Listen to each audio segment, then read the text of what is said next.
Government की आखनी कितना वजन होना चाहिए? गवर्नमेंट आखनी 4 सैकड़े। ये पाने कितना टायरा ने जोड़ी माड़े तो माड़ी कितना नहीं मिलनी तो महंगी कितना नहीं मिलनी। गला करसा खरियां साहब सचियां ते सुचिया अस्सलाम वालेकुम वीरो भराओ भैनों के हाल है ठीक हो राजी फाजी हो कारबार साहब खैर खड़ी हो ते इतनियां वड्डियां गड्डियां तुसी रोड़ा च जिस टाइम वेखने पैने होने हो ना वो गड्डियां चलनियां पैनियां होनियां सिर्फ हवा नहीं होते अगर टायर ने विचों हवा निकल जुलसी ना ते गड्डी बिल्कुल बेकार होवन सी चाहे लख नहीं चाहे करोड़ नहीं चाहे अरब रुपए नहीं।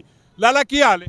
खैर है जी अल्लाह ने शुक्र मैं जी गल की सही की माड़ी की चंगी की चंगी की थी यही गल है। यह गल लखा करोड़ा रुपए जेडे तुसां लगे पे होने टायरा विच हवा भरी भी होनी है अगर हवा ही ना होसी तो फिर की होसी फिर खत्म है ना जी साहब गड्डी रोक गई। हाँ जी रोक इसी तरह जिंदगी नहीं भी गड्डी मेरे ख्याल च कोई एक चीज़ा नहीं विचों कमी आ जो चस नहीं रहनी चस नहीं रहनी रोको नहीं गड्डी बिल्कुल।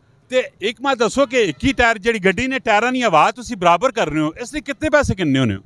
इसने ज़्यादा से ज़्यादा 50 रुपए ते पंचर लाने कितने पैसे होने? 300 रुपए 300 रुपया। लाला मैं दसो तुसा अपनी गड्डी की सिलसिला ने? नहीं जी मैं ड्राइवर हैं जी।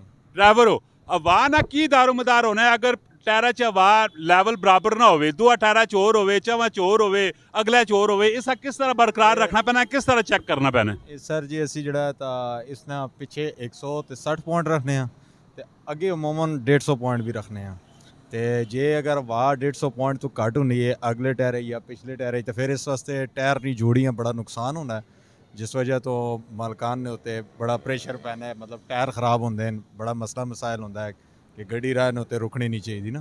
टायरा ने जोड़ी माड़े तो माड़ी कितना नहीं मिलनी तो महंगी कितना नहीं मिलनी? ये जी माड़े तो माड़ी ते कोई इतना आइडिया सा भी नहीं है लेकिन नॉर्मली कितना नहीं 1,40,000 तो चंगी तकरीबन 2,20,000। ये टायर कितना टाइम काट वेंगे? डंपर तो ज़्यादा से ज़्यादा 6 महीने क्योंकि डंपर बोनस है ना। हाँ जी डंपर तो वजन भी ज़्यादा डंपर से वजन भी ज्यादा गवर्नमेंट की आखनी कितना वजन होना चाहिए? गवर्नमेंट आखनी 4 सैकड़े ये पाने कितना? 8 सैकड़े। कैदे कानून ना ख्याल रखा करो ना जी कैदे कानून ना जिस टाइम तुम ख्याल नहीं रखने हो ना गवर्नमेंट ने जेडे कैदे कानून बने पे होने ना वो तुसानी गड्डी मारो बेहतरीन किस्म नहीं होने तुसानी सेहत मारो बेहतरीन किस्म नहीं होने रोडा मारो बेहतरीन किस्म नहीं होने कैदे कानून तो जिस टाइम भी हट के तुम काम करसो ना तो डेफिनेटली तकलीफ होनी माशाल्लाह। इसी तरह वीडियो आनी रही मिलने नेक्स्ट वीडियो फी अमान अल्लाह पाकिस्तान जिंदाबाद।